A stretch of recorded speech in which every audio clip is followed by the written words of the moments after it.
Dreamland. Now, turn down the lights. You're Listening to somewhere in Dreamland.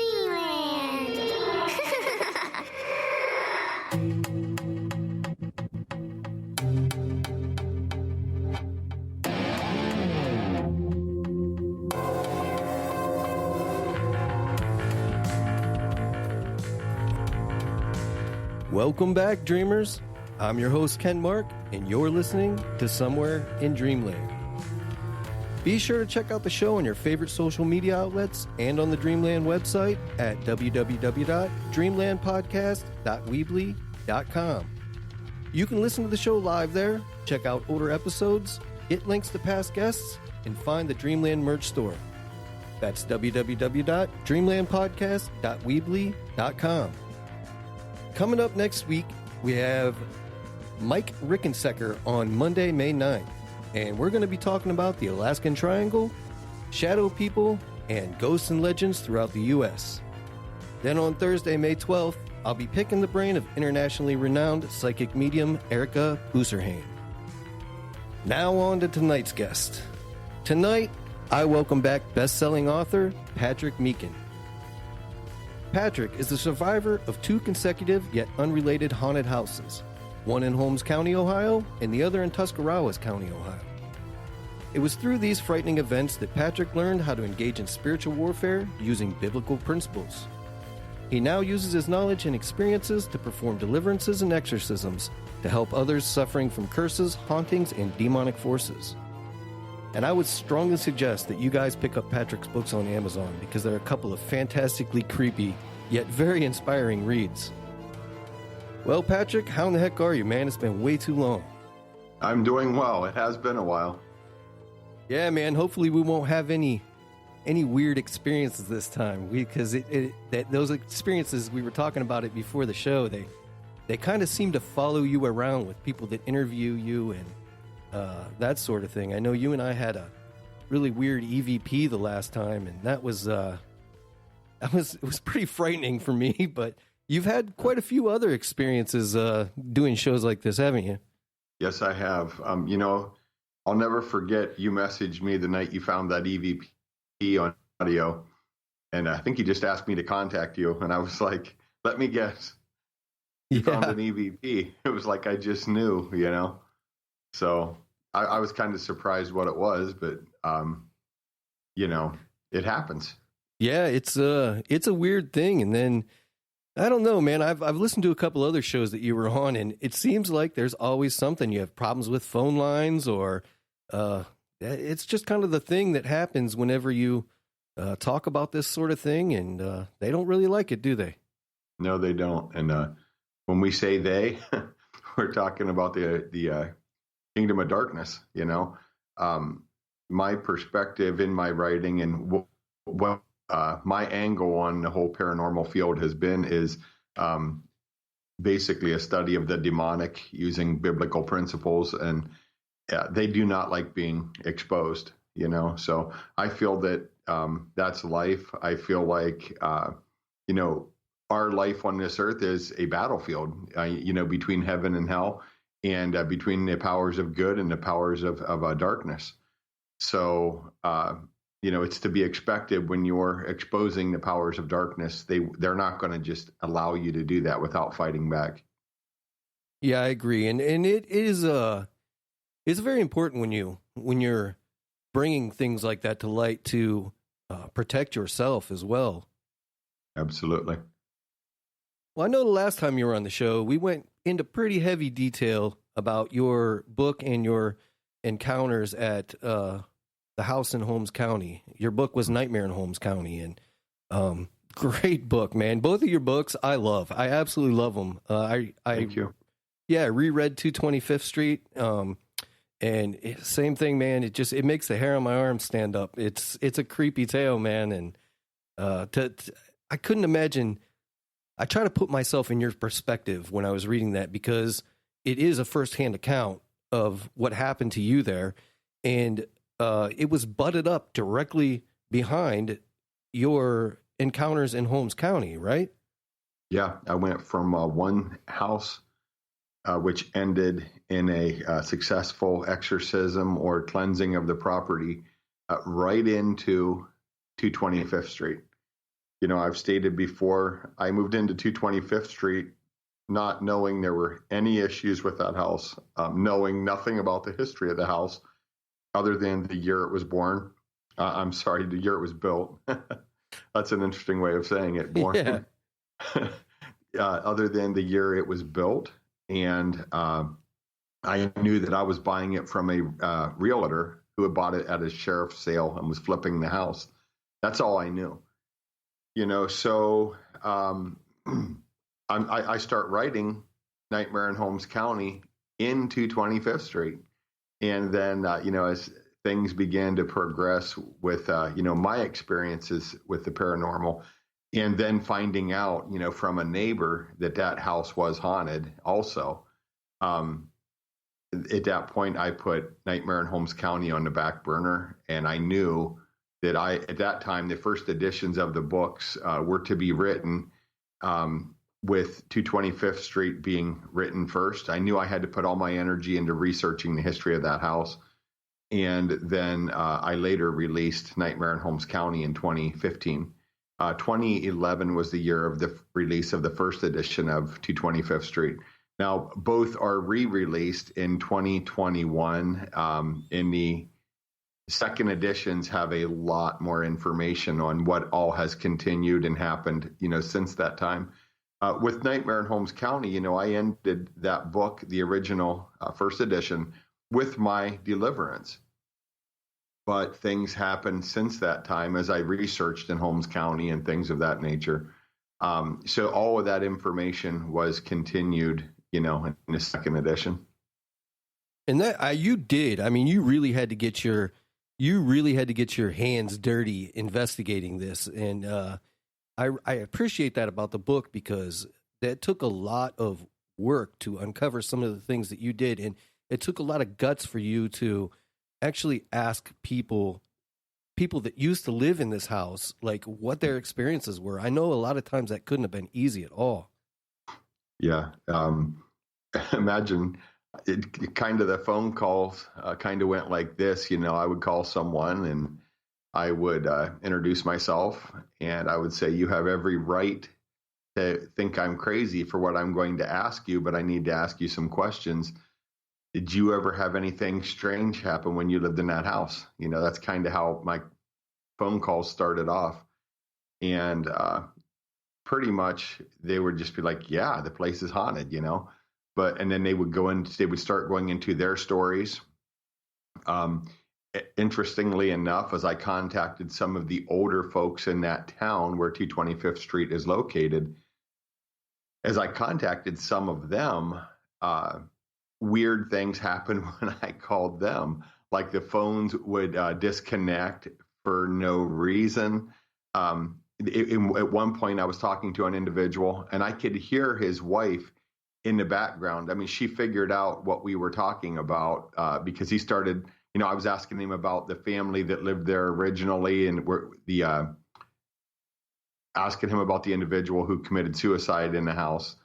And she overheard that, and she knew what we were talking about. And I could hear her in the background, and she kept saying, I've heard things about that house. And then the phone disconnected. And I called him back, and she said, that, this is crazy. The phone disconnecting like that, something to that effect. And I said, do you have that happen often? And she said, no, just tonight when we're talking to you. I think it disconnected more than once. But specifically when I could hear her saying she had heard things about the house. So it was well known in that town that the house was haunted. It is a very tight-knit community, and I think they kind of keep things quiet for the most part. But it was well known that 225th Street was haunted long before I was there. Now that's can I guess where that's at? I'm pretty sure I know where that's at. Yeah, I never mention in the book where it's at. I'm not going to then. Yeah, the only reason is, legally I have no obligation to be anonymous with the town, but I know this. I've been scrutinized for what I wrote. It doesn't matter that I'm telling completely 100% the truth.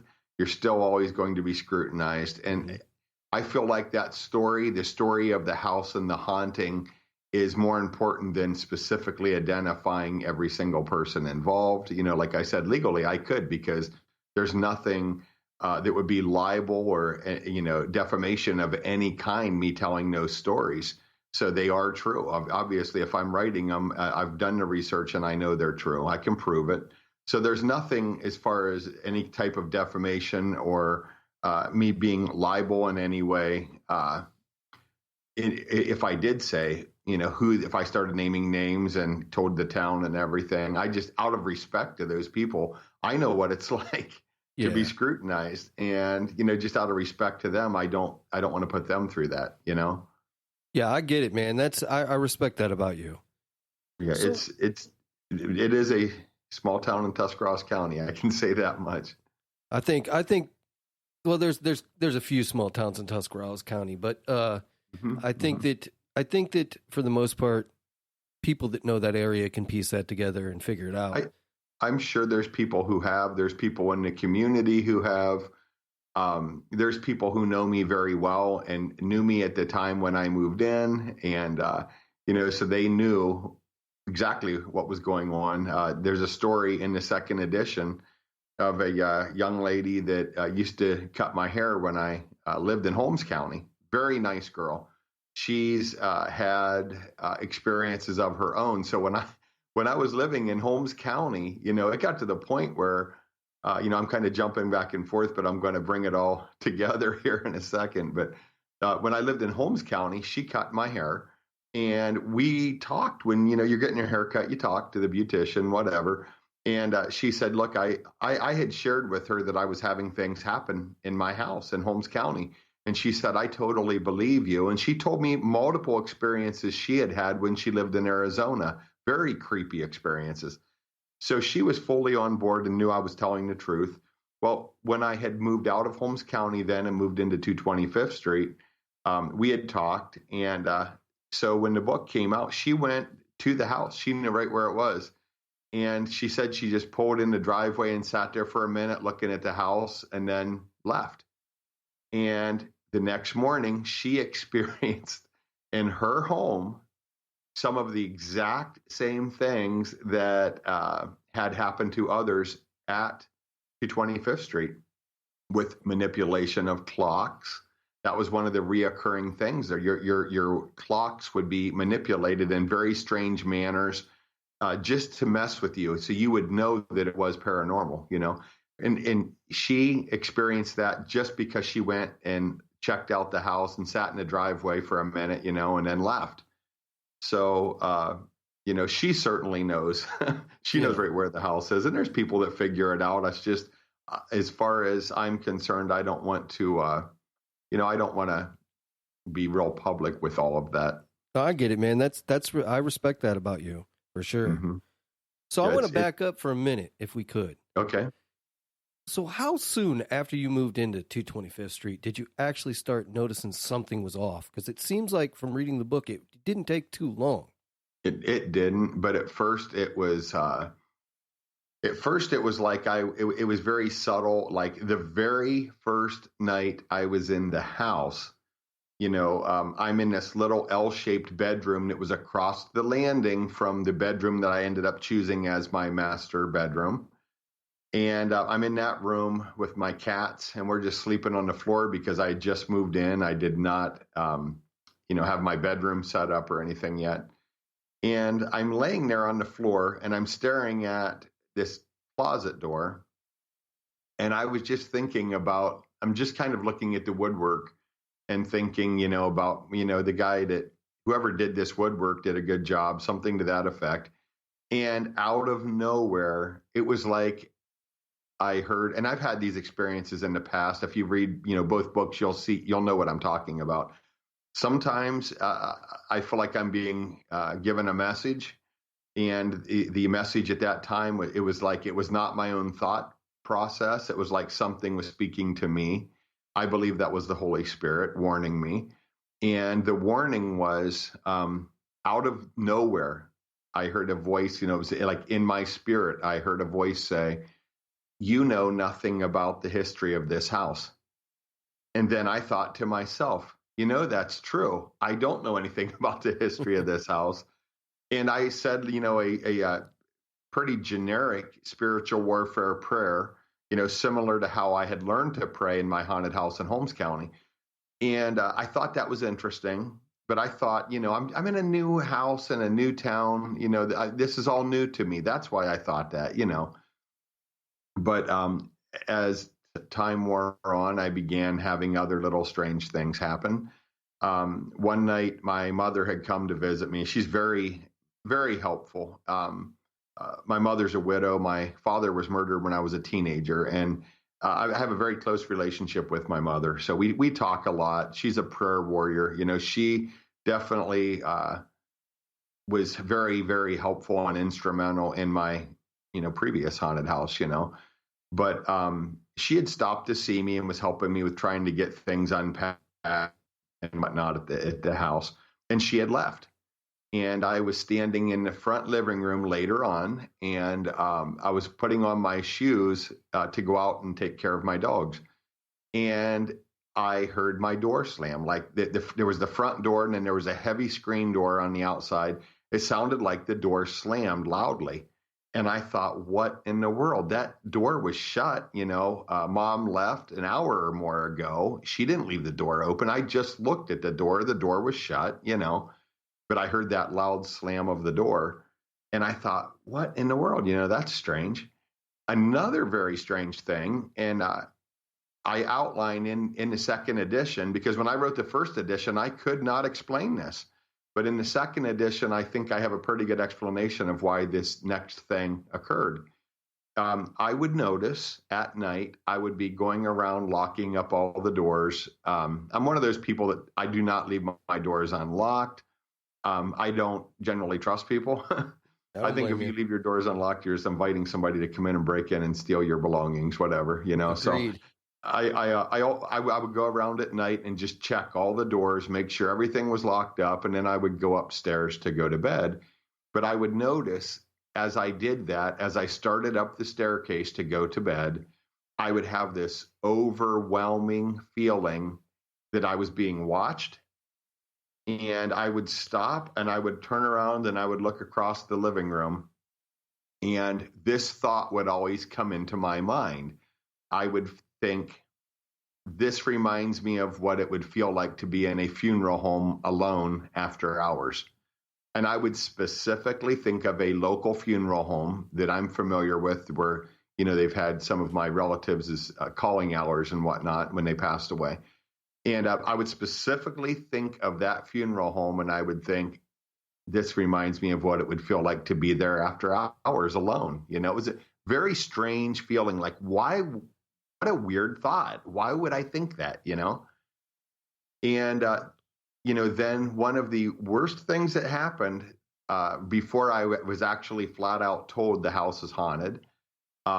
I went home from work one night and I went upstairs and opened my bedroom door, and my bed was sitting crooked. It was sitting like it had been moved, sitting at a different angle than how I normally had my bed sitting in the room. And I convinced myself that, since my cousin was coming and helping me with some things at the house, he did all kinds. He's like a carpenter. He's an electrician. He can do just about anything. And he told me, he said, I'll wire in some satellite TV outlets up to all your rooms like that. If you want to have a TV in whatever room, you can see whatever's on the satellite or whatever, and he was repairing something. There were some issues he found in the house and he was going to fix them. So when I found my bed was sitting crooked, even though he had finished in that room, pretty much immediately after I moved in, he wired in what he needed to in that bedroom. And I knew, this is a week later, he's done in this room.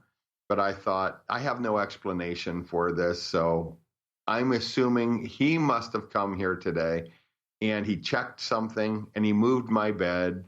And I'll ask him about it tomorrow and he'll tell me, yeah, I did that. Sorry, I forgot to straighten the bed afterwards, So I convinced myself that was the reason the bed was crooked. So I straightened the bed, I lay down, Yeah, I shut my eyes to try to go to sleep. When I shut my eyes, it was like, I believe this was a vision because it was not how your mind normally pictures things and how you see things in your mind's eye. But when I shut my eyes, it was like I was suddenly outside the bedroom door. I was looking down the staircase, and everything was crystal clear. I mean, the image I was seeing, the definition was very high, like razor sharp definition. And there was a hooded figure coming up the staircase, and I could see its face. Now, just so people know what I'm talking about, it looked like a person in a long black hooded robe or a hooded cloak, and it was coming up the stairs.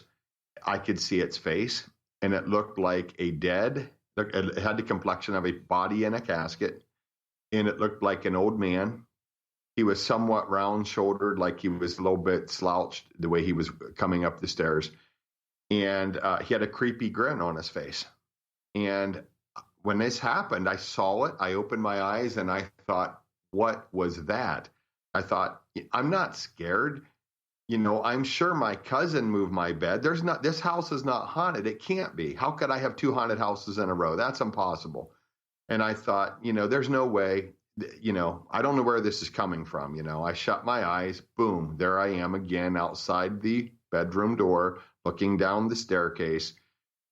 And it is very strange. That area was significant later on when we attempted to do the exorcism as well. I had another very strange vision.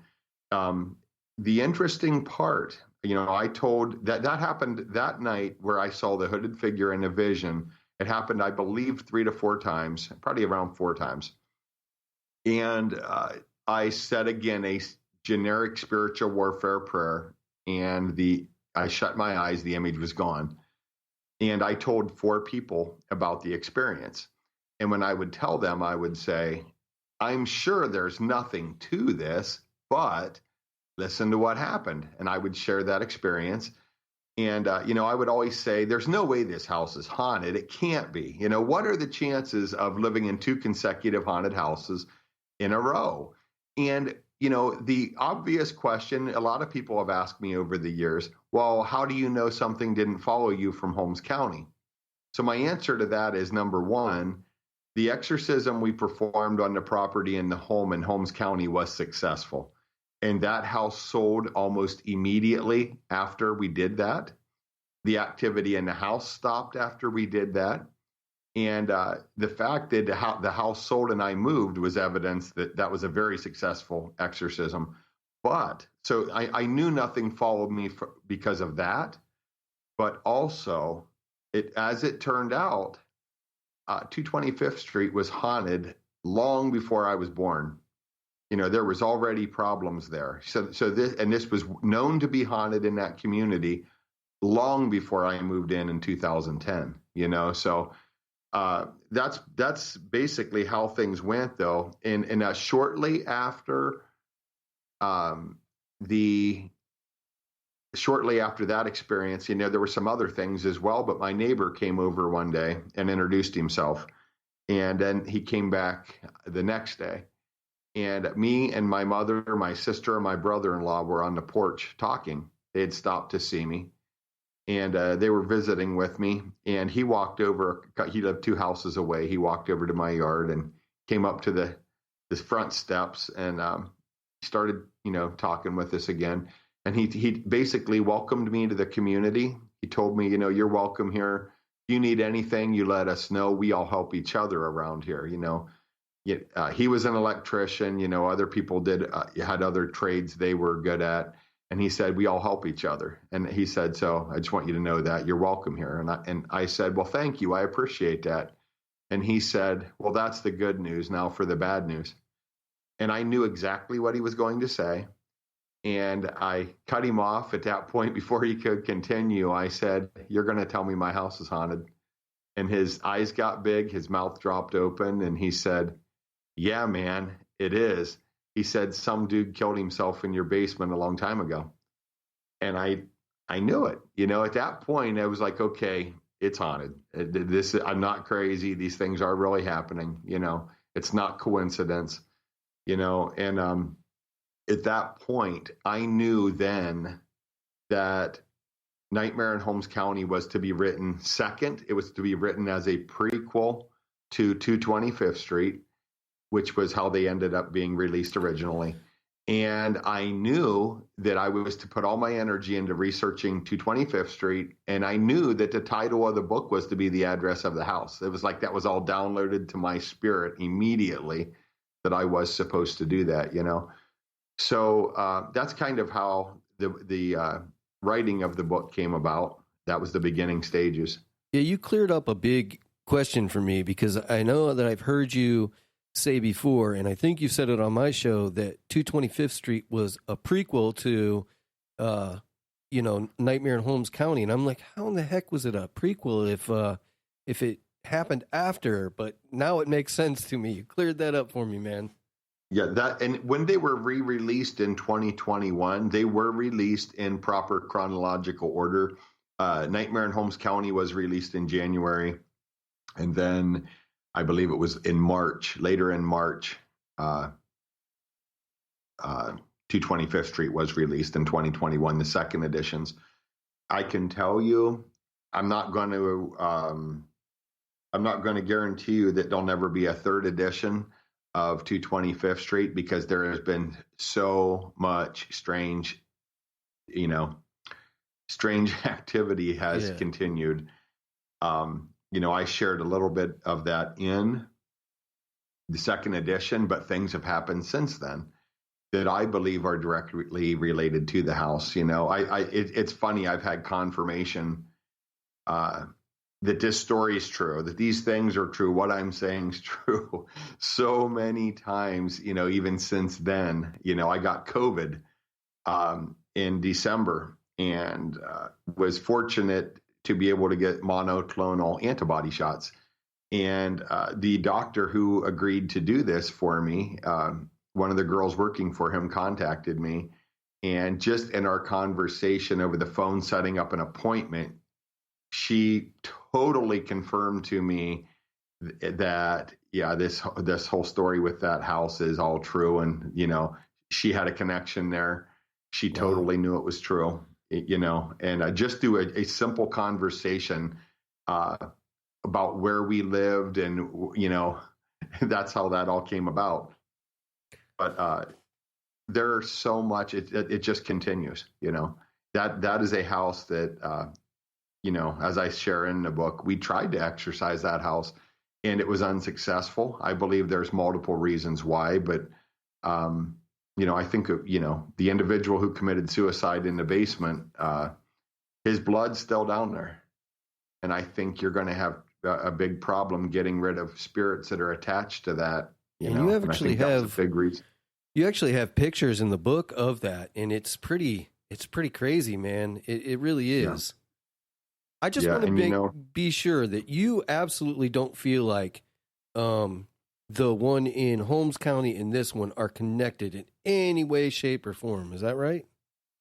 I don't think those two individual houses are connected to each other in any way other than me. And I say that I experienced both of them. In a weird way, I believe I was supposed to experience those both because I believe I was supposed to write these books.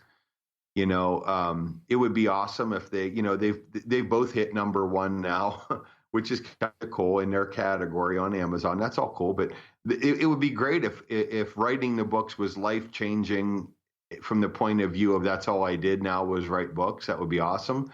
But the bottom line is I think they touch people. The stories touch people. And I think they minister to people, because number one, I've gone out of my way to prove what I'm saying, that this stuff is true. And I can give you biblical examples of why things happen this way. And so I do believe I was supposed to experience those houses and write the books. I believe that's the only connection between the two houses, though, was I was supposed to experience both of those, and think about it. The first house, me and my ex-wife built that, there was no history of that house before that. There was a history of the land, which was very much shrouded it was very much covered, and it took me a long time to get that information before we could, do the complete exorcism on that house and property. But I do not believe those hauntings are connected to each other other than me experiencing both. I agree, because like you said before, the house at 225th Street was haunted a long time ago. Before you uncovered that in your research, you had story after story after story of people telling you that long before you moved there or anything happened with even the house over in Holmes County, there was things going on, Yes. It's funny because I remember probably within the last year, this finally occurred to me. But when I was in Holmes County, I mean, it was bad. I mean, there were times I would be praying and I'd be like, why doesn't this nightmare end? What did I do something to deserve this? What is going on? Because, not only are you experiencing the paranormal, there's all kinds of other negative feelings that go with being in that environment. I mean, you're in an environment where there's demons. It's like hell on earth, And in that environment, you are very much oppressed by evil spirits. And many times I would question, when is this ever going to end, And sometime within the last year, it's like a light bulb went off and it finally clicked that experience needed to go on for that amount of time, because my next assignment was 225th Street. And everything had to fall into place for me to go and then be in the process of purchasing 225th Street and move in and experience those things so I could write the book. I think there was a plan in all of it. And I'm obviously, I'm saying I believe God put me in that position because, the weird way my mind's wired, my weird personality, whatever, he knew, he'll write this, he'll document what happened in both cases, So I think that's why things played out the way they did. You mentioned quite a bit about generational curses in 225th Street. In your opinion, what are some things that can cause a generational curse? Just about anything. But here's the thing. There's certain things that are very much prohibited that the Bible's very clear about. Do not do these things, and it's funny because a lot of times, especially in the Old Testament, those things are do not do these things, and a lot of those very things are some of the worst things to open up doors generationally, like dabbling in the occult. That's a bad one. Playing with Ouija boards, going to psychics, obviously, I hate to say it, sadly, it's very true though, but child molestation, murder, rape, all kinds of things like that are some of the worst things, because I think they open up doors to really bad things that then just keep going on generation to generation to generation. But, I've seen people through doing deliverance ministry that had specific demons that, they got because many, many generations earlier, a relative, an ancestor, dabbled in some really bad rituals, in the occult or witchcraft, and they dabbled in something really bad, and that person ended up, being right in the bloodline of the person who did that, and they ended up with demons because of it, Sins of the father, right? Yes, the sins of the father are visited upon the children to the third and fourth generation. Here's the thing that's interesting. Is that a figure of speech, the third and fourth generation?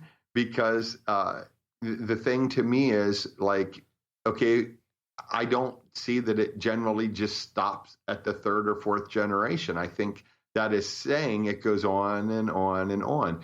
And the other thing is, a lot of the times, okay, say it gets to the fourth generation and that person's still experiencing things, they're probably going to have all kinds of issues in their life, which is going to open up doors for the generations after them. it just repeats. I think they're kind of generational curses are perpetual. They just keep going on until somebody breaks them. And, some of the curses are carried through our genetics. I do think, evil has access to that, but I also think, things are carried on spiritually with their spiritual darkness that just follows us around if we are under those kinds of curses. Do you think that there's actually people, I think there are people actually walking around that have these curses or have something attached to them and they don't even know it. They just chalk it up as like bad luck or something like that. Do you think that is true? I'd say that's most likely the case most of the time. People will wonder, why am I the way I am, And why do I struggle with this or why do I struggle with that? And then you'll go, if you look at their ancestry, it's like, oh, now I know why, And there's people I have known over the years that were adopted by Christian families and raised in, one person in particular that comes to mind often when I think of this is raised in a very devout Christian home, kind of rebelled against everything, even though she, fully loves the people who adopted her and all that. But going back then, when she actually found out, who her biological mother was, it's very clear that she's struggling with a lot of the same things, having some of the same issues that go directly back to that person. She never knew that person growing up. It wasn't until later in her adult years that she ever met that person. So, the generational curses are definitely legit. And you will see them repeat generation to generation a lot of the time. Interesting. Now, I know you mentioned a part in the book about in the Bible, Jesus casting demons out from children. And we often hear like the mother or the uncle of like somebody who is a serial killer say something like, I knew right from the start that child was different, or something like he or she was never right in the head. You know what I mean? Do you think that it's possible that people are born into this world with a negative or demonic attachment? And the reason I'm asking is because I have talked to and interviewed someone who claims that they were born into this world with a negative attachment. Yeah, I do think that happens. Another book that's been, on the back burner for years and years, but it'll get written eventually. There was an individual who experienced a lot of spiritual darkness, and that individual's had imaginary friends, saw things from the time her earliest memories. And one thing in particular was a pretty notorious demon from that individual's ancestry. And what part of the world that ancestry came from, that spirit's very well known. And this individual's mother could confirm, oh, yeah, she talked about that thing from the time she was little. And that when that individual was a baby, there was sometimes even in the crib, there would be a look that came across the baby's face that the mother was kind of, found it unsettling. There was a look that would come across the baby's face. And when this individual was a small child. So, yeah, I do. And the thing is, sometimes it's something that's attached. And I'll give you an example. The one spirit I mentioned that was notorious from a particular part of the world, this person would see that thing when they were a kid. They would see it, and it was scary looking, and basically at one point somewhat challenged it and didn't see it anymore. Wow. Years later in an exorcism, I got to meet it because at that point it quit following her around and possessed her. And I got to run into that during a deliverance. It was crazy, So the stuff is real. And then there were other spirits that they pretty much were there all along, and they were in possessing from the earliest stages. So that definitely does happen. Now, you said something very, very that really got my attention in the book at one point. You basically said that there is really no such thing as a haunting, being your dead relatives following you around. They're all demonic. And I found this very interesting because I was talking with somebody who I talk with a lot to get a little bit of spiritualness in my life. And I've also talked with Ralph Sarchi, and all three of you guys say the same thing. And I found it was kind of shocking when I reread your book this time. I'm like, wow, like this is a recurring thing. And I just found that really interesting. Can you explain that a little bit? Yeah, this is how I see it. Okay. When we die, we are going, the Bible is very clear. It is appointed unto man once to die, and after that, the judgment. So there's an appointed time for every one of us to die. So unless we are raptured, meaning Christ returns and we are in an instant transformed into our heavenly body and taken to heaven, unless that happens, there's an appointed time for us to die, and every one of us is going to die. And after that, we are judged. We are now, I believe, there's a final judgment as well. But at that point, I believe if we are right with Christ, we're going to heaven to be with him, because, the Apostle Paul said to be absent from the body is to be present with the Lord. So I believe we're either going to be present with God, or we are going to go to hell. And that's what this whole battle on earth is about. This whole battle on earth is about Satan wanting to take as many people to hell with him as he can. My view of this, and I believe this is a correct biblical view, is the demon spirits are fallen angels. They are part of the 1/3 of the angels in heaven that fell, and with Lucifer, and they rebelled against God. And the Bible's clear, there was a war in heaven, and Michael and his angels fought, and the dragon, meaning Satan, and his angels fought and prevailed not. And there was no more a place found for them in heaven, and they were cast to the earth. And I don't have every little detail of how that all came about, but Satan was cast out of heaven like a bolt of lightning to the earth. Jesus said that himself, okay? So right now, this is his domain, so to speak. And I know there's demons bound in hell. But there's demons walking this earth also.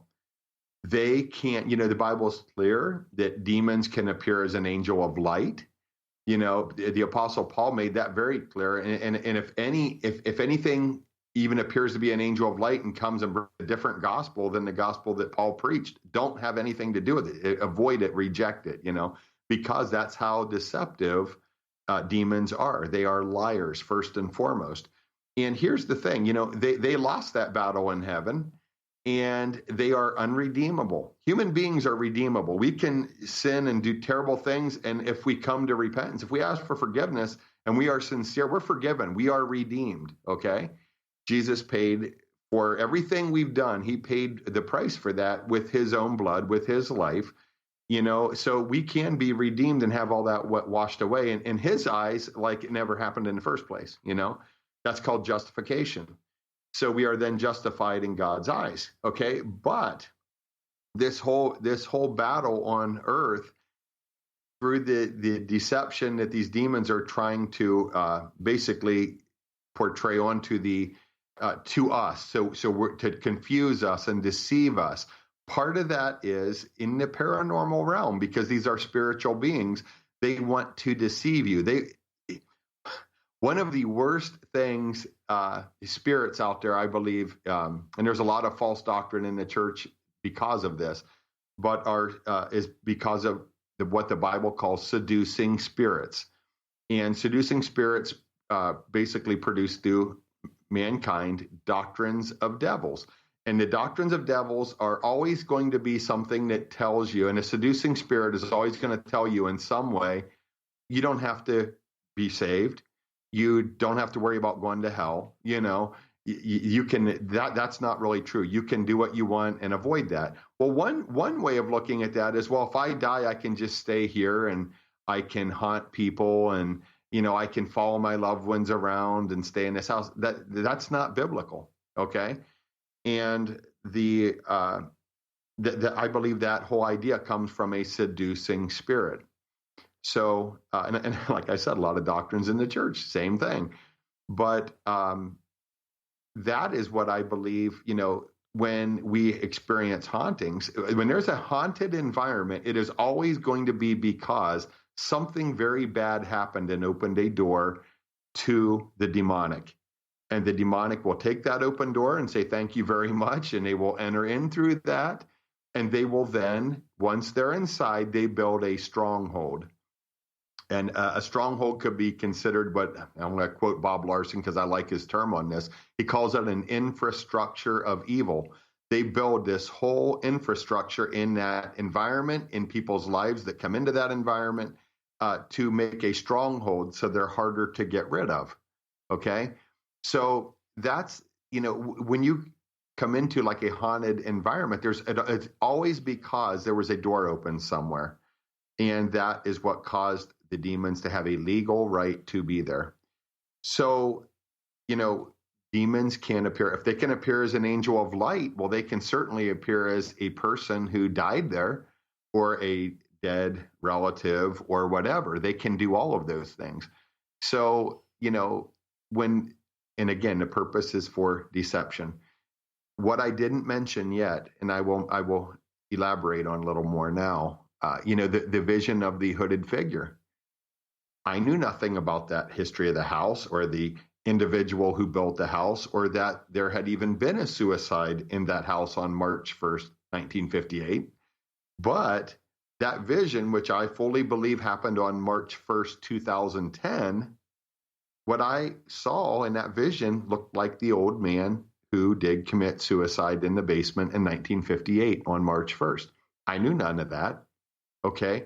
But what I saw was in a black cloak. That's the demonic, Okay. So later, we attempt an exorcism in the house, and I am standing in it, but I'm physically really standing in the same spot on the landing outside the bedroom door as the same place as where I was, like somewhat transported to in the vision when I saw the hooded figure. But I'm physically really standing in that spot now during a portion of the exorcism, and I'm praying against whatever's in that house.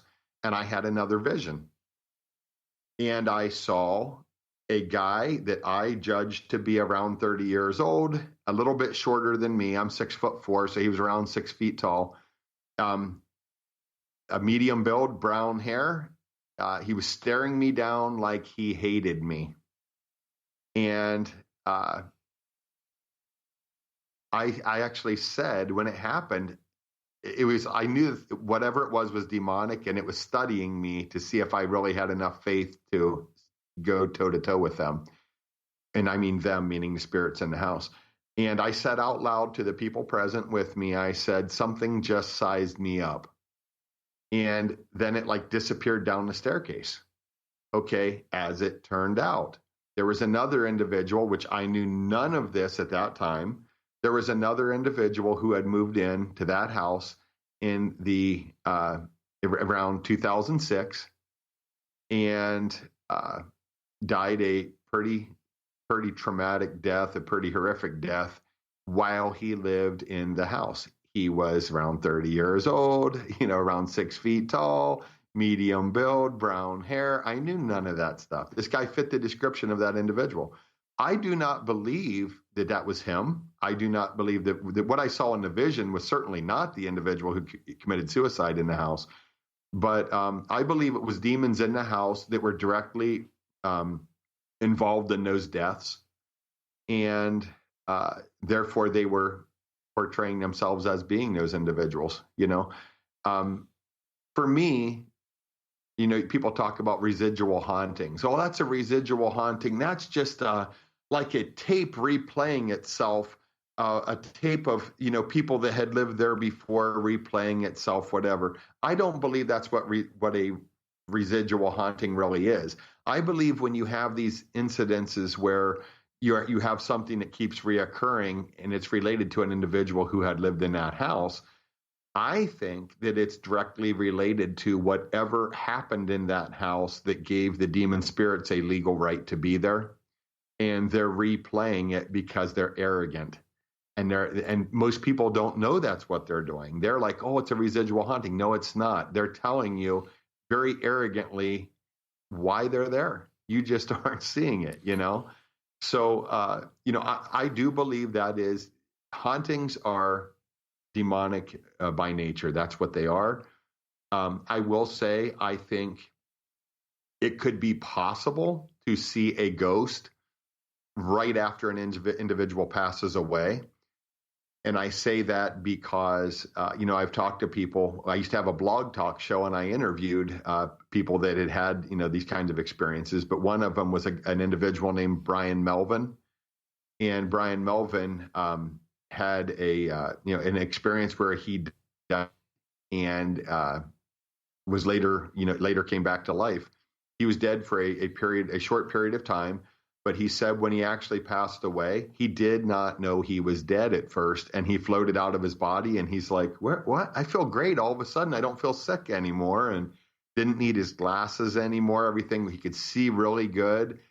And he was like, man, what's going on? Who's that? Here he is laying in the bed, but he's also, his spirit standing there in the room. And then he floated like up through the ceiling and through the roof and all that. I think it is possible in a situation where someone has just passed that you could actually see their spirit right after it left the body on its way to wherever it is going, which would be, heaven or hell. But other than that, I think you can have a vision of a person who has passed. I do believe you can have visions like that. But as far as hauntings and demonic, or, infestations of spirits and locations, I believe that is always demonic. Well, I think a haunting is different than somebody saying, for instance, that somebody had a mother or grandmother that passed away that said, I know they're with me. I can still feel their spirit and this and that. I think that's much different than a haunting. A haunting is something that is oppressive and terrifying and not good. But I think that a spirit that somebody feels with them, whether it be their own feeling or the actual spirit, I think they're two totally different things. Yeah, I agree. And I think, I think sometimes we can be visited by an angel. An angel could be from, I think we all have guardian angels. I do think there's a very good chance that the angel assigned to each one of us looks like us. And the reason I say that is there's a passage in the Bible where Peter was in prison for preaching the gospel, and he basically was, through a miracle delivered. He went to a house where all these other believers were praying, and this young lady sees him out at the gate, and it says she supposed that it was his angel because she knew he was in prison. So there's like some evidence that there's a possibility we have an angel that actually looks like us, But I will say, I do think there's times God allows things. He does allow things to comfort us. Things of that nature, allows us to have visions. I'll give you an example. My grandfather on my mother's side, very, very, very devout Christian. He had like an 8th grade education, but the guy read his Bible constantly. He was very educated in the Word of God, So there was a time where my grandmother was in the hospital, and my grandpa's brother, which would have been my great uncle, he was also in the hospital. And my grandfather's brother was not a Christian. He had lived a pretty rough life. And my grandpa went to the hospital to visit, his wife, my grandmother. And afterwards, he said he really felt that he needed to go talk to Ralph. That was his brother. And he went and talked to Ralph, and he witnessed and shared the gospel with him. Ralph accepted Christ, got born again. He passed away then. Well, because my grandmother was in the hospital. My grandfather is at home alone later, and he's laying on the couch resting. And he was thinking in his mind, I hope Ralph was really sincere when he prayed. I hope he really meant it. So he went to heaven. And he said, while he was thinking that, he heard Ralph's voice, and he said, Lloyd. He called my grandpa by name. My grandpa opened his eyes and looked, and he said he could see Ralph, but he could see through him. And Ralph looked very happy and was smiling at him. Not like a creepy smile, not like something demonic, but letting him know, I'm at peace. He did go to heaven. So I think there are things like that. But to me, that's not Ralph's haunting the house, Right. And I think that's where we have to be. That's where we have to be careful when dealing with haunted locations, because again, demons will try to deceive you. Yeah, I mean, I know that, like when I spoke with Ralph Sarchi, for instance, I've mentioned this before in the show, but he has a really good story where he talks about these people that moved into this house, and the women started talking to this spirit. They just kept talking to this ghost, and it was all friendly and good, and they gained a relationship, and they, had a great time together, laughing and giggling and doing whatever, and then it turned bad. That was just its way in. So I know that. Oh, go ahead. Go ahead. Well, the one thing I was going to mention, you're absolutely right. And if you've ever read the Amityville Horror or done a lot of research on that haunting, that's a very interesting, very, very interesting case. The real life story, I think, is so much creepier and better than what Hollywood has done. But when they moved into the house, the Lutz family, one of the earliest things that Kathy experienced was she felt her mother's presence in the house, and it was not her mother. That house was so demon infested, but a spirit presented itself to her when they first moved in as her mother. Wow. Yeah, you just got to be careful. I mean, you really do. You gotta have your guard up all the time, especially when you're dealing with things like that. So I know in your book, one of the creepiest stories that it really got me, man. I know that when you were researching the haunting in the house, you talked to a lady named Dawn that had owned the house before you, and you were trying to gain a little bit more detail on what was going on, and she told you a story about her young daughter, and it literally gave me the willies, man. Yeah. Tell me about that. I'd like my audience to hear that. Okay, she had her and her husband moved into the house. They had some very, very horrific experiences. I mean, lots. He downplayed everything after he talked to me, because he was one of the first people I was able to get a number and contact. And he kind of downplayed it, but when I called him, he started chuckling, and he said, "You need to talk to my ex-wife. Here's her number. You need to talk to her." Well, then the next day he called me back, and he said, I got to thinking after I talked to you, and he said, I know who you are. And he said, you're not crazy. He said, after I realized who you are and that I know you, I was like, okay, there's more to this. And he said, I really downplayed a lot of things that happened in the house. He said things would happen, and I would make a joke of it and downplay it, but he said they still happened. And that his wife really, that really bothered her, I think, because she was probably being targeted the worst in the house, and she had many, many experiences. But one of the worst, or definitely, like you said, the creepiest, after they had a baby, one night she just woke up out of a dead sleep and felt like she needed to check on the baby. And she went to the baby's room. The baby was not in her crib. And at this point, the baby's a toddler. She's very little, but, not an infant. She's able to walk. So Dawn goes, tearing through the house, trying to find her daughter, and finds her just as she's about to go down the basement stairs. And it was like she was in a trance, just wandering down the stairs, going down to the basement. and the basement is where suicide occurred, and she agreed that it seemed like something was trying to lure the baby to the basement and probably would have tried to possess or harm in some way the baby, but yeah, that's definitely, when the whole history of everything there, that is that's unsettling.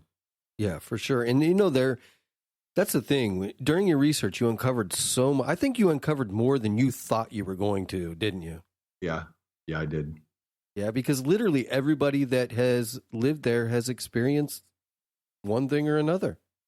Yes, and it's been confirmed to me from a very, very reliable source that the people who lived there after me, the family that was there right after me, they did have experiences as well, but they don't want to talk about them, and I respect that, But they did have experiences as well, and I will tell you, it's in the book, so I can tell you this as well. But in 2020, I was driving home from work one night, and I'm going down the interstate, and I work a lot of hours, and at that time I was really putting in about 80 hours a week. And one night I was not doing a double shift, and I was driving home, and I would often call my mother on the phone while I'm driving, keeps her company and keeps me company so I don't get tired at the wheel, And I got right to where that interstate passes that small town. And I was right there, and there's a slight bend in the road on the freeway, and out of the blue, boom, there's what looks like a person standing in the middle of the freeway. At this point, it's around 12:45 a.m. And it looks like a person in dark clothes. The clothes looked raggedy. The hair was all crazy looking. The person was standing in a very strange stance and in the middle of the freeway. I'm going, probably not 70. That's the speed limit, but I was probably going between 70 and 80. And boom, there's this person or whatever in the middle of the freeway. I mean, like I could have probably stuck my arm out the window and touched it, And I thought, somebody's going to commit suicide. Why would you be standing in the freeway in the middle of the night unless you're going to jump into traffic? And there were no cars visible in front of me. Any cars behind me were, way far. There were no cars close to me behind me either. And it's like this person's waiting in the middle of the freeway to jump in front of my car. And I said to my mother, I said, somebody's in the freeway. They're going to commit suicide. I got to go. And I immediately called 911 and I reported this. The local police from that small town were notified immediately by the state patrol. The state patrol responded. The police responded. They found nothing. Wow. I personally, and again, if I go to a third edition of the book, there's some very significant negative things that happened in that exact same area, in that same stretch of highway after that. And I, at this point, do not believe I saw a person standing there. I believe it was spiritual. I believe that it was I believe it was a spirit of suicide. I believe I actually saw one.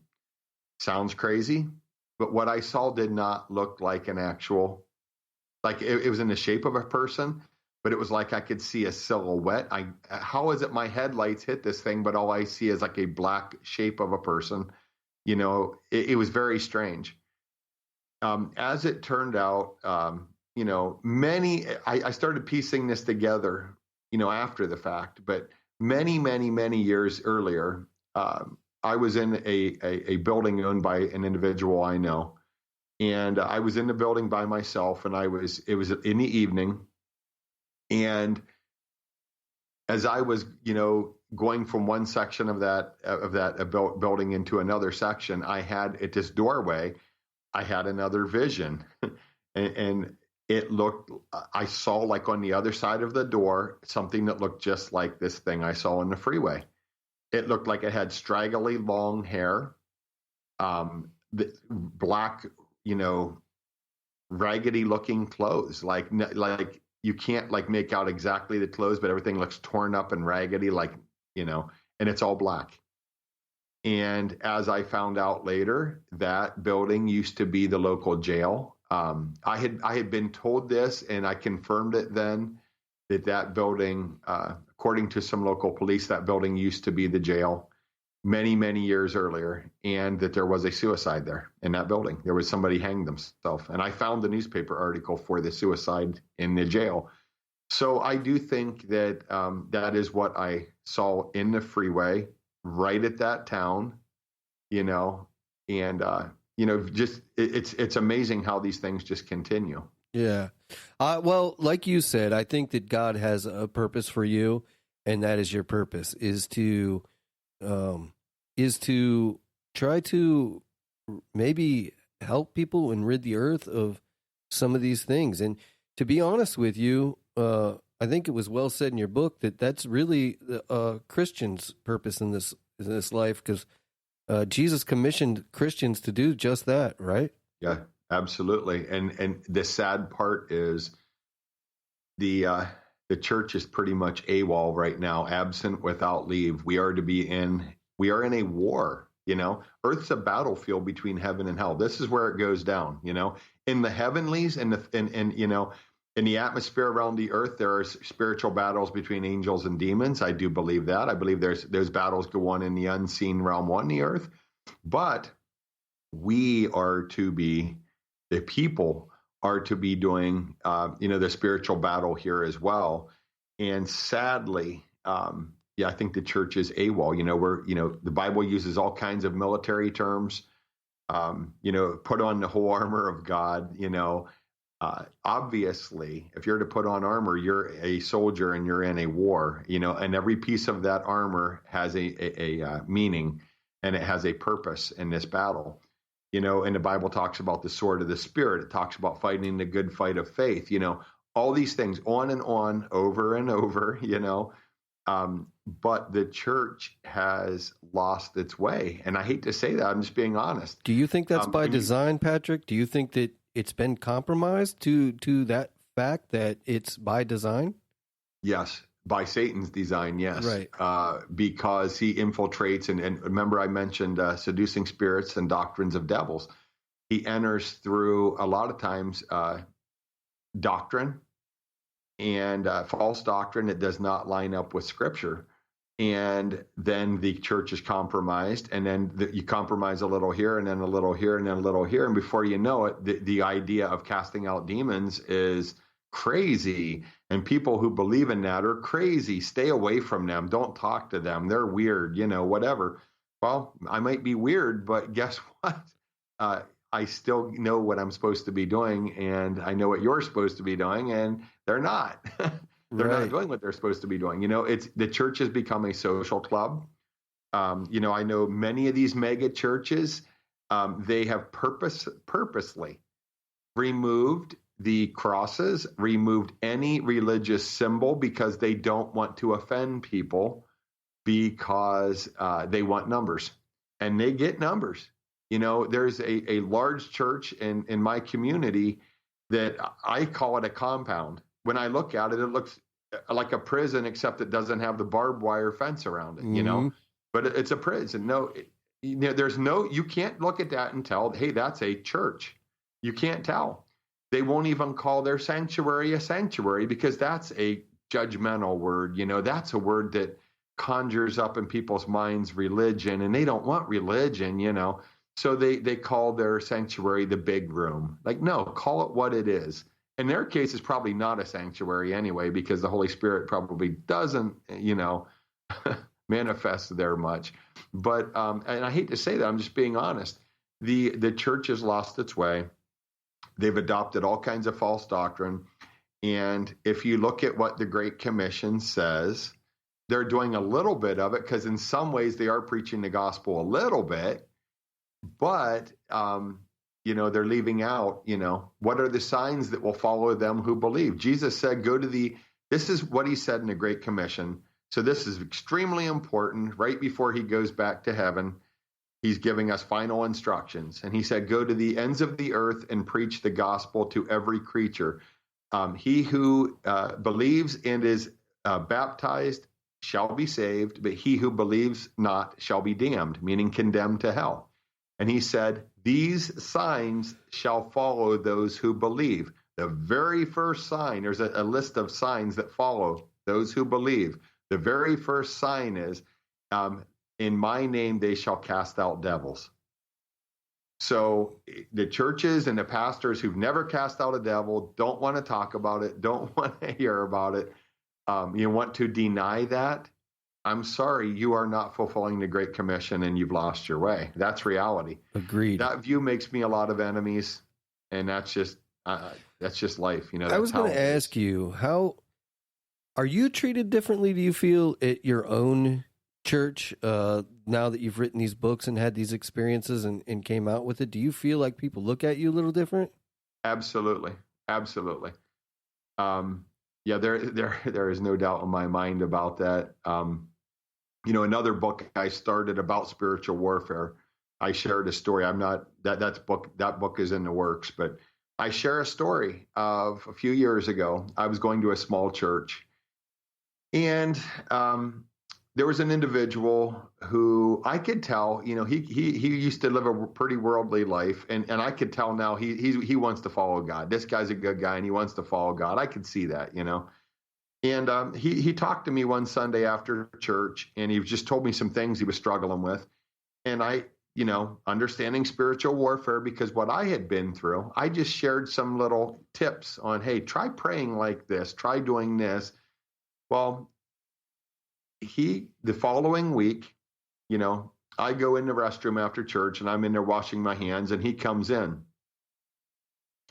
Little did he know that the associate pastor was in the stall. He didn't know anybody else was in there. And he said, hey, I prayed like what you told me, and it's really working. And he said, I need help. And he said, you're the man. I need help, and you're the man. I need you to help me. And I said, I'm not the man. He kept saying, you're the one. You're the one. I said, no, I'm not the one. Jesus is the one, but I will help you. He said, well, okay, cool. That's what I meant. He said, nobody else understands what I'm dealing with. I said, okay. I said, give me your phone number. I'll call you this week. Well, I'll help you, And, now the pastor and the associate pastor knew full well what I believed, what I, was writing about at that time, all these things. Well, when I called the individual, he never returned my call, because as it turned out, the associate pastor took it upon himself to have him and the pastor contact this individual, and they just prayed some little, piddly, generic prayers for him, and not spiritual warfare, not casting anything out, not, removing any attachments, nothing like that, And basically led him to believe that's all it's needed. You don't need to talk to Pat, whatever, And the last I heard, that church pretty much folded. And the last I heard, that individual was in jail for a DUI. Wow. And it's like, okay, how could that have been different had we done what the Great Commission said? Right. Right. Had we prayed warfare prayers, because he knew he needed help and he wanted it, and the church basically convinced him otherwise. And, it's amazing to me. I'm not against counseling. Counseling can be helpful, but you can go through decades of counseling and you will never, a person with spiritual issues, you're never going to counsel them out of those issues. If they need deliverance, you're never going to counsel demons into leaving. They leave because you cast them out. A person, a believer, who knows their authority and is willing to fight, casts them out. That's how they get delivered, But the church all too often today wants to refer people to a counselor or a psychologist or whatever. And they're not really serving the people the way God called them to. I had an experience, and I'm not against medical intervention in any way, so don't misunderstand me here, but I have spent a lot of time around people with quote unquote psych issues. And I can't go into a whole lot of detail more on that, but I've spent a lot of time around those individuals. And the more I talk to them, the more I see what they're dealing with is spiritual and it's demonic. And they're on meds.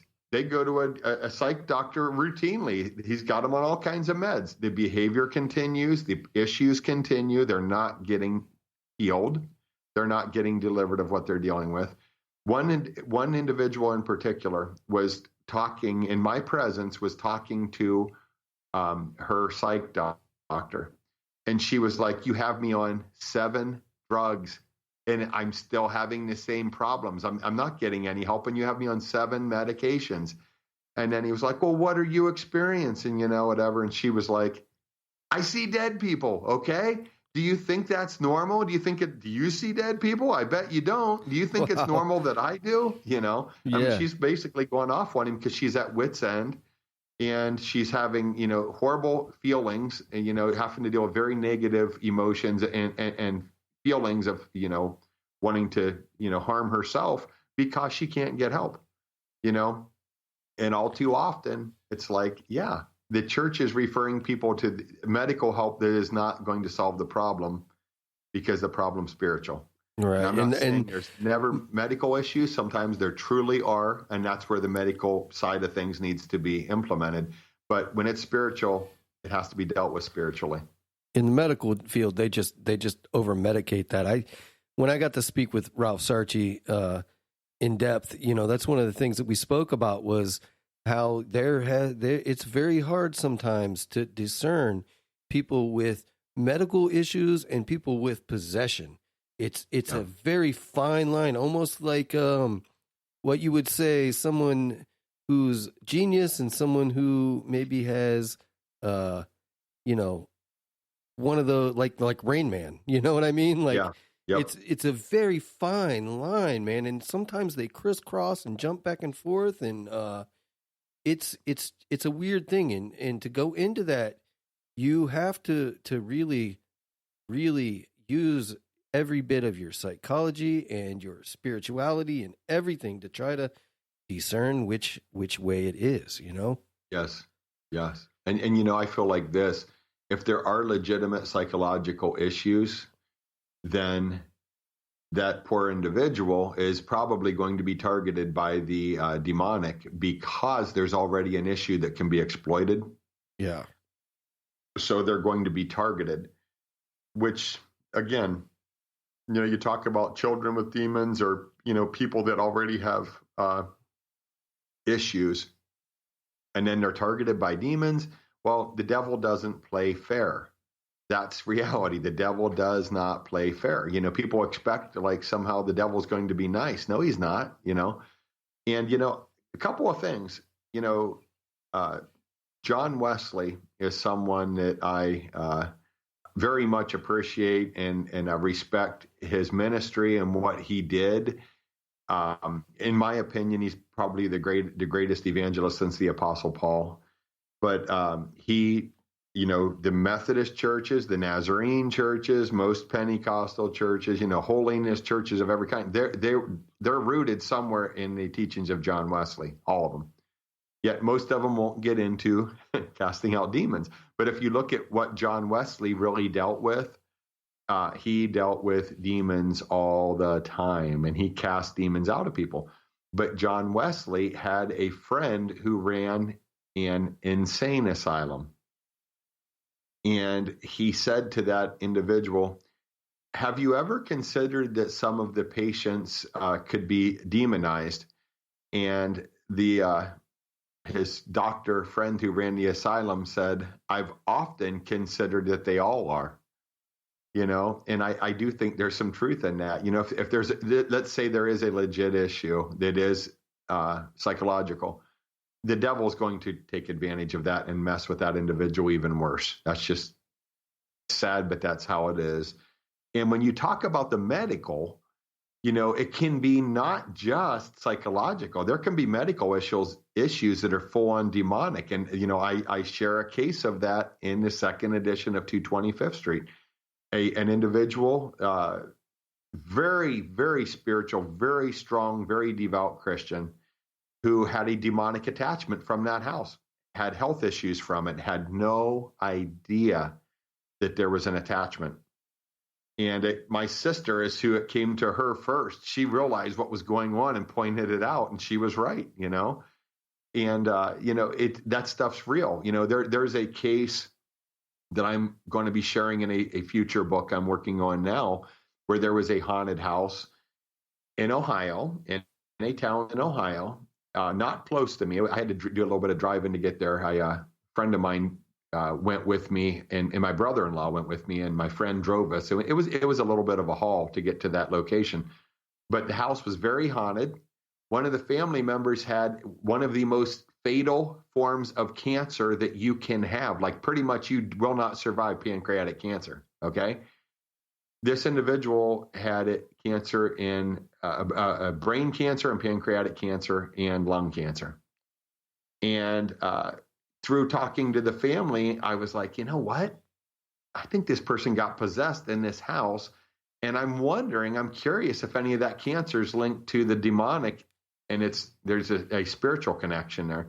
So when we cleansed the house and the property, one of the things I did was in Jesus' name, it's always in his name and his authority, I said, if you gave this individual cancer, you have to take it with you when you leave. And I command you, I bind that to you, and I command you to leave in Jesus' name.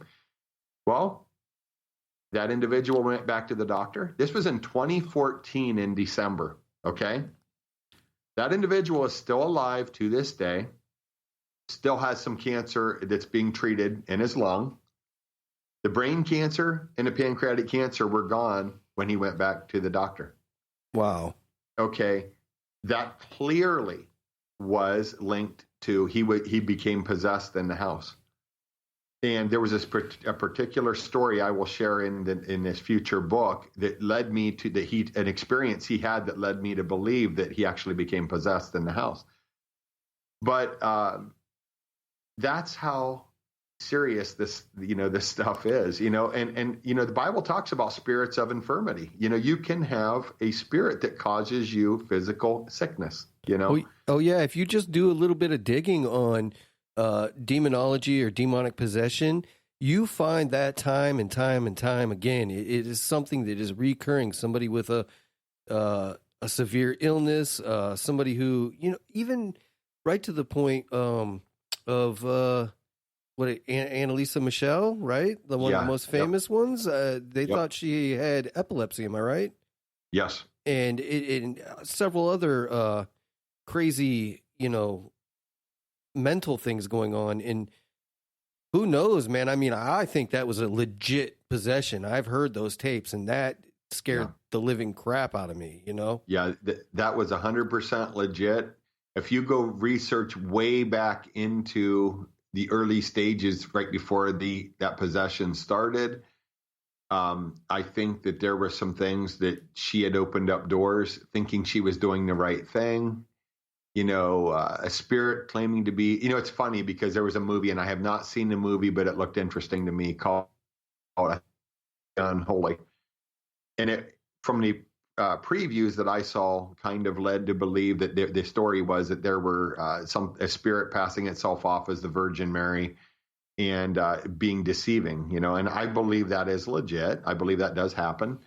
And apparently a spirit appeared to her claiming to be the Virgin Mary and asked her if she would be willing to suffer for Christ and pay for some people's sins so they could leave purgatory and go to heaven, something to that effect.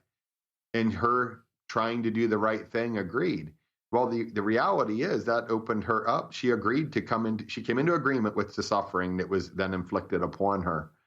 That was not in any way, that was a demon that appeared to her. Christ already paid for everything. We do not need, when he said it is finished, that's what he was talking about. He doesn't need any of us to atone for somebody's sin so they can go to heaven. He already did that, Yeah. So, but if you go back into that case, there are some really messed up stuff that I believe led to the possession. Some of the stuff that was even said during the so-called exorcisms, it's like, okay, I can understand fully why that exorcism did not work.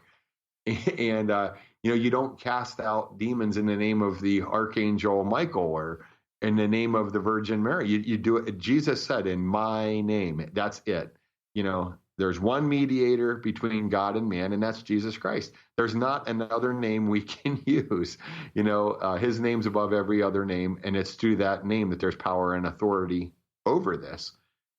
So there's a lot when you go into that case. It's a very sad case. It's horrific, and it's very sad what that poor girl went through. What was the movie they made after that? Emily Rose, was that the one that was based on that loosely?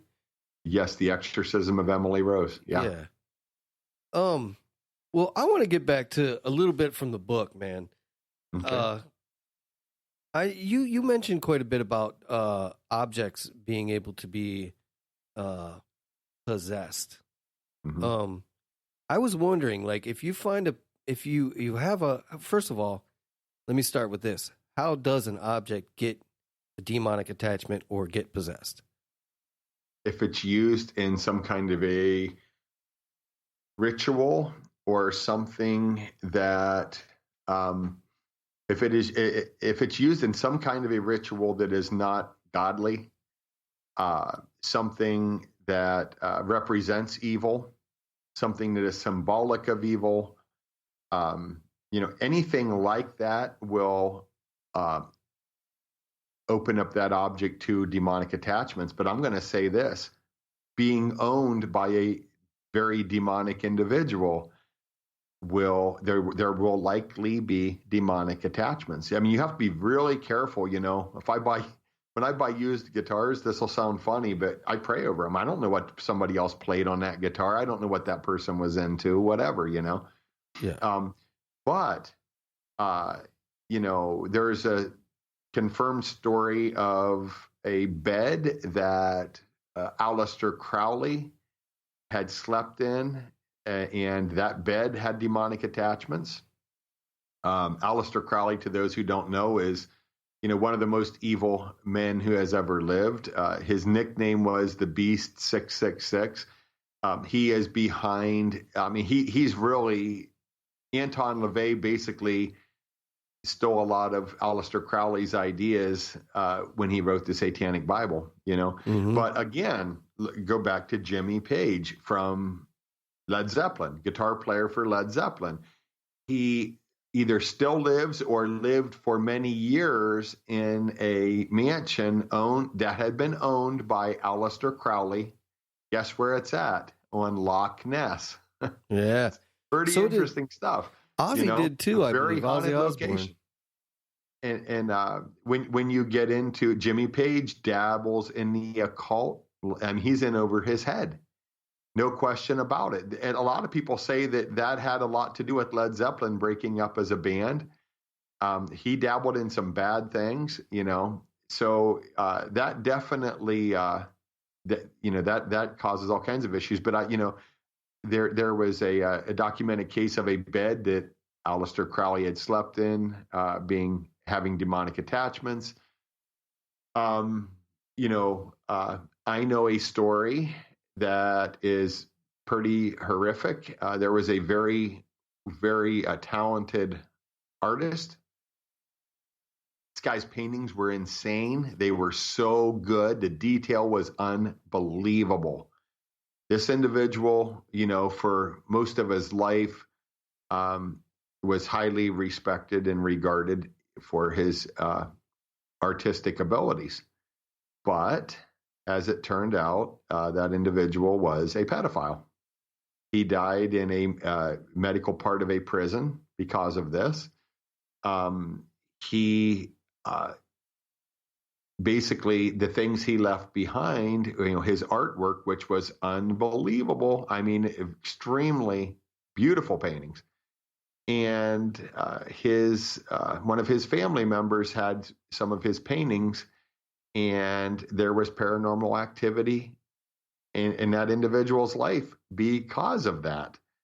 And I know someone who lived in an apartment below that family member, and they said that she won't even be home. And it sounds like somebody's moving heavy dressers around on the hardwood floor upstairs, and there's nobody there. She's not even there. And I can hear all these crazy noises. That individual, the family member that had the paintings in her possession also had to wear hearing aids. Yet when she didn't even have hearing aids in at night, would talk about hearing what she called the gremlins. And she would hear these things around her in the apartment at night, which it was demons. Yeah.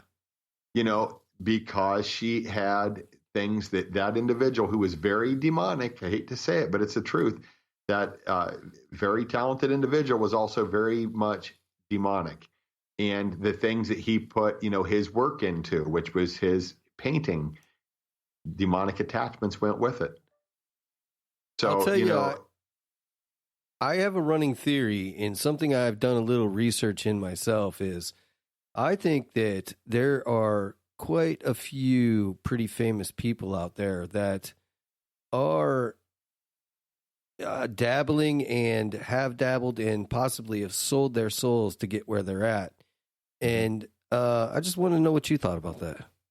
I'd say that's definitely true. I would say most of the people that have made it big, most of them have done that. And I mean, movie stars, athletes, rock stars,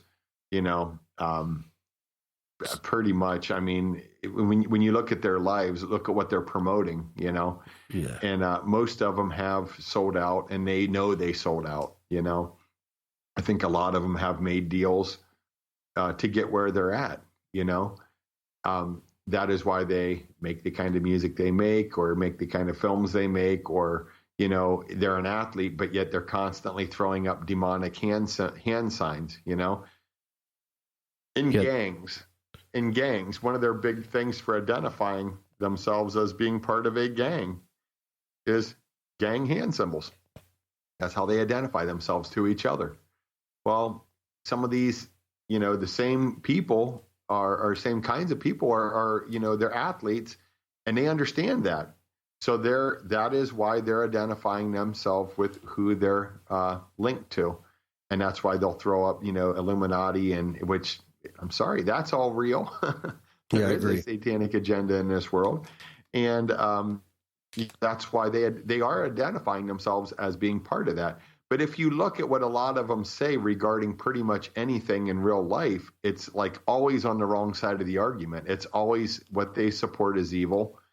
And I'm just to the point now, I mean, most athletes I really can't stomach anymore, because I think, you're corrupt. You've, probably used drugs to get where you're at, steroid or performance enhancing drugs, and you sold your soul. So I don't really care, how good you are at sports or whatever, But I do believe most famous people have dabbled, and there's some of them you just know it, Oh yeah, I totally agree. So let's say you have a object in your house that's causing a haunting, and it's clearly possessed. And you talk about once you remove that object, the haunting pretty much goes away, but it's still attached to that object. So if you go into a house, Patrick, and you've done your investigation, and you've done all that, and now you have this object, you've narrowed it down to this object, what the hell do you do with that object then? I personally would destroy it and command the demons attached to it to go to hell, is what I would probably do. Okay.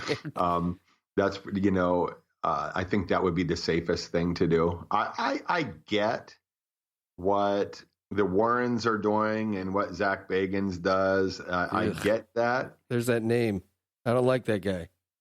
Bagans? Yeah, I can't stand him. He's, here's the sad thing about him. I know he knows the truth. I know that he does, because if you look, one of the first documentaries he ever did, it's when he was first, this is the one that kind of gave him a name, and then he ended up getting on TV and everything else. He was in this, I don't remember the location, but a very haunted location. And I mean, all hell started breaking loose. Bad stuff started happening. And he was petrified. And guess what he said? Jesus, help me. He said it. Okay. I saw one of his episodes. They went to these haunted I don't know what they're like, haunted dunes or something. I can't remember what they called them, but they're like out in the desert, out west in the United States. And he was in there talking to this individual that used to go there and do satanic rituals. And that individual has become a born again Christian. And that individual, while he's talking to him, there starts being reactions. You can hear stuff in the background. And the individual commented something to the effect of they're reacting because, they fear the name of Jesus. And Zach Bagans said, I agree. He knows the truth. Yeah. There is no doubt in my mind he knows the truth, but he's still dabbling in the occult. If you watch that show, Ghost Adventures, they go in there and they play with Ouija boards. They do all kinds of stuff that opens doors. And the locations are already a problem to begin with. But they know, hey, if we do this, we're going to get all kinds of reactions on video and audio and everything else. So that's why they do it. And he takes a lot of these cursed objects and he puts them in his occult museum. And he's already suffered greatly because of that. He's had all kinds of things happen to him because of things he brings into his possession. It's very dangerous, I tried if you to ever watch saw that. the episode where Tony Sparrow took the Annabelle doll and he agreed to take it to where Zach Bagans was. But the agreement is you do not touch the doll. You do not touch it at all. And what did Zach Bagans do? He touched the doll. Yeah. And I think that he has possessions. He has demonic possession he suffers from. And I think that's what drove him to do that, But it is very sad. There is no question in my mind that he does know the truth. He definitely does. And I think in some ways he does want to help people as well. But I think he's going about it all wrong, But I as far as the objects are concerned, I get the I get why, what their point of view is with like the Annabelle and things like that. But I mean, do you really think those spirits can't pass out of a glass case? Of course they can. Yeah, right. They can pass through walls. They can pass through whatever, So I don't know. And I certainly would not want to have a museum like that in my home, No. I'll give you an example. As I've been pretty clear about it. The witchcraft book that was given to me is basically to prove that the Amish are dabbling in the occult, as a book called Powwow or Long Lost Friend. And that book, I do not keep it in my house. It's in a safety deposit box. I don't want anything to do with that thing being in my house. At some point I'll probably burn it. Yeah. Because, in the Bible, when there were great conversions in the book of Acts, the people all brought all their occult books, all their stuff, and burn it. They burnt everything, So that is why I say, if I came in contact with a cursed object that I know is a cursed object, and I'm helping somebody get rid of something, I would destroy it. How widespread do you think this powwow thing is? I want to touch base about that again, because it's something that really interests me. And I don't think that, do you think that all Amish dabble in that, or is it just certain sects of Amish? I think it's extremely prevalent throughout the whole religion, but I don't think all of them do it. But having said that, I mean, I've known Amish churches that they taught witchcraft right in the church. I mean, I know a guy who became a born-again Christian and his whole family rejected him. They call him the deceiver because he tries to get other Amish people born again. That individual's dad dabbles in the occult, and this individual tried to get his dad to stop doing that, and his father said, "But it works." And he said to his father, "Of course it works. The devil has power too, Yeah. I'm going to say not every Amish person does that, but I'm going to say at the same time, it's a cult. I'm sorry, but it is a cult. And I'm not saying there's not saved people. There's not individuals who have somewhere along the way gotten saved and they're a Christian and they know no other way of life than to ride in a buggy because they've never been able to move beyond that. They've been kept down. So they continue living that lifestyle. But I'm not saying that there's not individuals like that. But overall, it is a cult, and it's very much, they do practice the occult throughout that religion. Again, I can't say they all do, but it is very prevalent. So, yeah, that's a pretty interesting. I don't think a lot of people know about the powwowing and the occult that's involved with the Amish, because they just look at Amish people and they go, "Oh, they're wholesome. They're big families. They have their own communities, and tourism is a big thing." And I'm sure that if people knew that, it would hurt tourism for the Amish country. But it just, when I first learned about it, it blew my mind, man. I mean, it really did blow my mind. Yeah. Well, the incest is so great among the Amish. It's overwhelming.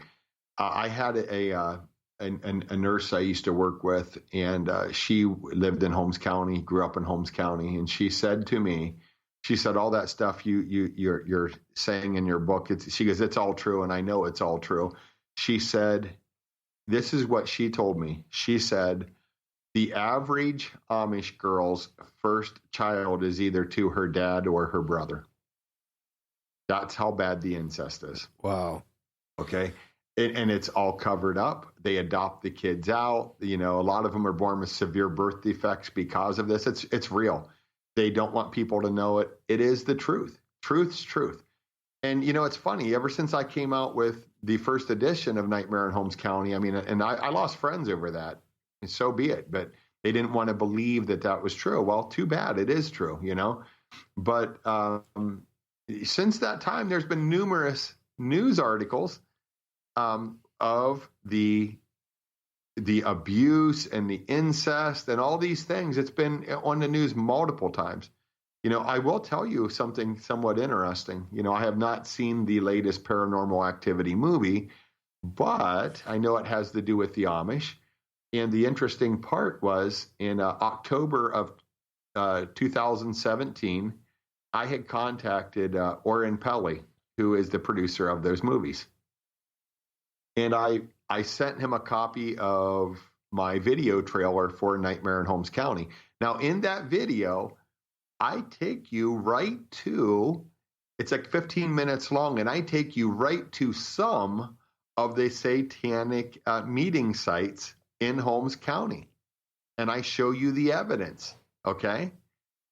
So I sent him, the trailer, and I said, I don't know if you would ever be interested in covering a true story in any of your movies, but I said, this book is completely based on truth.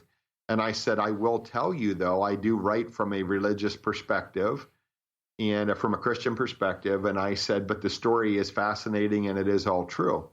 And he responded with, thank you, but I'm not looking for any new projects or new material. Okay, that was October of 2017.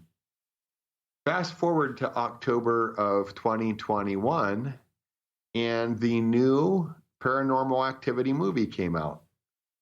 And what does it have to do with? It's about the demonic among the Amish. Now, I'm not saying he stole my book. I'm going to say that where do you think he got the idea to even talk about anything to do with the Amish in regards to the demonic? Yeah. He was not looking for any new material at that time. He was not going to do any new projects at that time. And think about it. Okay, we had COVID hit in 2020 and late 2019. You take a year and a half out of the time period between maybe even 2 years between 2017 and 2021 when the movie actually is released, that really limits your time that movie was worked on, the script was written, whatever. I personally think the whole idea behind that movie came from my book. I fully believe that. I can't prove it. I can prove that I had that conversation with him and what I sent him and what he responded with. I can prove all of that. But it's definitely, there's movies that came out after I wrote the first edition, basically talking about these things, and before that, it was pretty much under the radar and nobody talked about it, Yeah, definitely. You definitely brought that to light for me, man. I'm sure that other people, it happened the same way for them, So, Pat, how many people would you say that you have helped with a haunting or a possession? That's a good question. I will tell you this. I have notebooks and notebooks full of information that I kind of forget about there in a containers in a closet or whatever. But sometimes I go through, I'll be looking for, hey, I'm going to go back and retrace some of my notes for whatever, for a book I'm writing or whatever, something I'm working on. And I'm like, oh man, I forgot about this. Oh, I forgot about that one. Who's this again? Oh yeah, this person. I forget about a lot of it. I have notes because when I've talked to people, I'm taking notes because I let them kind of talk to me and tell me their experiences, what they're dealing with. And I'm taking notes because a lot of times while I'm taking the notes, the Holy Spirit's showing me, yep, you know what, spirits are there now, you know where to start, So I take the notes to kind of give me a guideline, and like I said, I don't know how many. I don't know how many people have been reached through the books. There's no way to know that, Yeah. It's hard to keep track of all that. It's been a lot of people, God knows the answer to that. I don't, but I don't know. Here's the other thing, a lot of this you do kind of want to keep on the down low to an extent because you still got to live real life. You still got to live everyday life. Still got to have a job, whatever. And, a lot of people will think you're nuts. Yeah. If they know you get into this stuff, Yeah, I just let them think I'm nuts. I take that on, man. I'm like, yeah, you're right. I'm a little crazy. It's fun.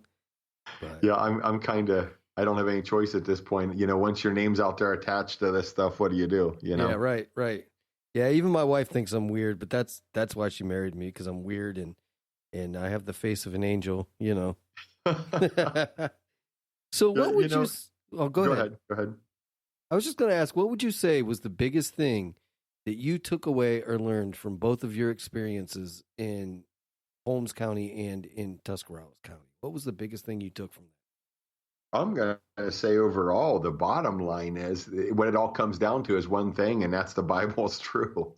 Yeah. The Bible is true, and it talks about this stuff, It's very clear about this stuff, and that's the number one thing, I think I've got a good view on how the devil operates, how he gets into people's lives, how he operates once he's there. I get all that, So, but I think overall, the number one thing I take away from all that is the Bible is true, and we have authority in Jesus' name. That's the number one. That's the number one thing, I guess, overall that I take from any of that or any of my other experiences. When I write, I tend to have things happen even in the house I live in now, which my house is not haunted, but I've had visitations, I'll call them. When I write, I've had visitations when I've stood up for what is right and righteousness and godliness and just doing the right moral thing. Sometimes I've stood up to some pretty bad things, and I have had visitations, and that all of those experiences go back to reinforce in my mind that, the Bible's true and this stuff's for real. Right on, man. So say there's somebody out there, Pat, that feels like they have an attachment or they just can't figure stuff out and they need help. Is that something that you would take on, some guidance? Would you guide people in the right direction? Absolutely. A lot of it comes down if people really want that help, I'm more than willing to help them. I have to work around, a very busy schedule, but I'm more than willing to help them. And a lot of it comes down to how ready are they to get the help? Because, sometimes you have to come to the place of being willing to do whatever is necessary for a deliverance to be successful. And some people are there and some people aren't, but absolutely, if somebody genuinely and sincerely wants help, I would absolutely help them. That's what my notebooks are full of, is these notes on these people that did want help and were able to, do deliverance with them. Right on, man. And just to tie things up, man, I know we mentioned Amazon was the best place to find your books. And can they get a paperback copy of it on there as well? Yes, there's Kindle versions and also paperback. They are very quick about getting those books out. If you order them, or ordering a paperback, you'll have it in just a few days. So, in this day and age with all the digital, which is super convenient, there are a lot of people who still want to hold a physical book in their hand. And I totally understand that. I always fall asleep and lose my page. It makes me mad. Well, hey, Pat, where can everybody find you if they need to reach out to you, if they have a question, anything like that? Where can they find you? I am on Facebook. I am on Twitter. Either place you can reach out to me there. Just, send a friend request and send a message. Let me know who you are, whatever, But that's the main places where I am available.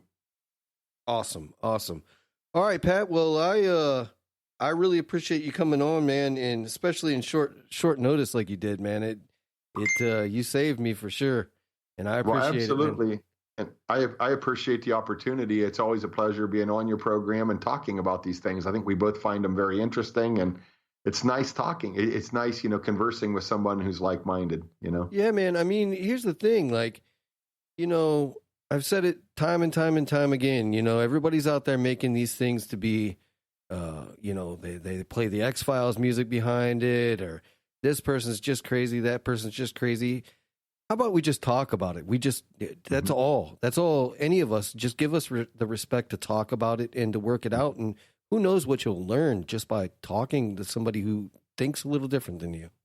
Absolutely. Yep. All right, Pat. Well, man, I appreciate you, and we'll catch up again soon. Thank you. God bless you. And again, thanks for having me on. Same. Thank you. All right, everybody. That does it for Dreamland. Thank you all for listening.